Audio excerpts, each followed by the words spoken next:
It came to pass at that time that Judah departed from his brothers, and visited a certain Adullamite whose name was Hira. And Judah saw there a daughter of a certain Canaanite whose name was Shua, and he married her and went into her. So she conceived and bore a son, and he called his name Er. She conceived again and bore a son, and she called his name Onan. And she conceived yet again and bore a son, and called his name Shelah.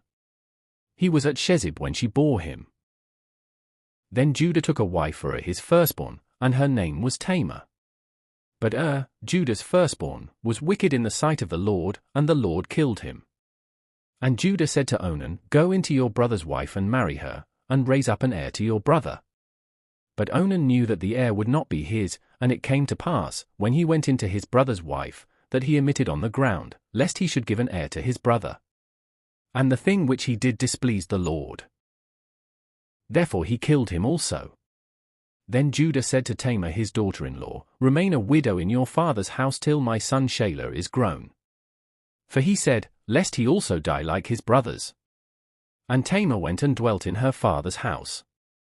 Now in the process of time the daughter of Shua, Judah's wife, died, and Judah was comforted, and went up to his sheep shearers at Timnah, he and his friend Hira the Adullamite.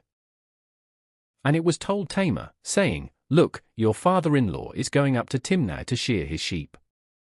So she took off her widow's garments, covered herself with a veil and wrapped herself, and sat in an open place which was on the way to Timnah, for she saw that Shelah was grown, and she was not given to him as a wife. When Judah saw her, he thought she was a harlot, because she had covered her face. Then he turned to her by the way, and said, Please let me come in to you. For he did not know that she was his daughter-in-law. So she said, What will you give me? That you may come in to me. And he said, I will send a young goat from the flock. So she said, Will you give me a pledge till you send it? Then he said, What pledge shall I give you? So she said, Your signet and cord, and your staff that is in your hand. Then he gave them to her, and went into her, and she conceived by him. So she arose and went away, and laid aside her veil and put on the garments of her widowhood.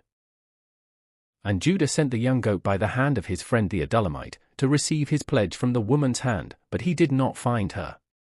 Then he asked the men of that place, saying, Where is the harlot who was openly by the roadside? And they said, There was no harlot in this place. So he returned to Judah and said, I cannot find her. Also, the men of the place said there was no harlot in this place. Then Judah said, Let her take them for herself, lest we be shamed. For I sent this young goat and you have not found her. And it came to pass, about 3 months after, that Judah was told, saying, Tamar your daughter-in-law has played the harlot, furthermore she is with child by harlotry. So Judah said, Bring her out and let her be burned. When she was brought out, she sent to her father-in-law, saying, By the man to whom these belong, I am with child.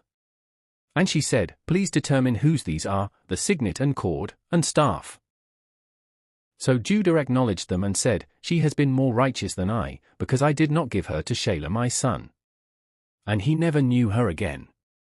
Now it came to pass, at the time for giving birth, that behold, twins were in her womb. And so it was, when she was giving birth, that the one put out his hand, and the midwife took a scarlet thread and bound it on his hand, saying, This one came out first. Then it happened, as he drew back his hand, that his brother came out unexpectedly. And she said, How did you break through? This breach be upon you. Therefore his name was called Perez. Afterward his brother came out who had the scarlet thread on his hand.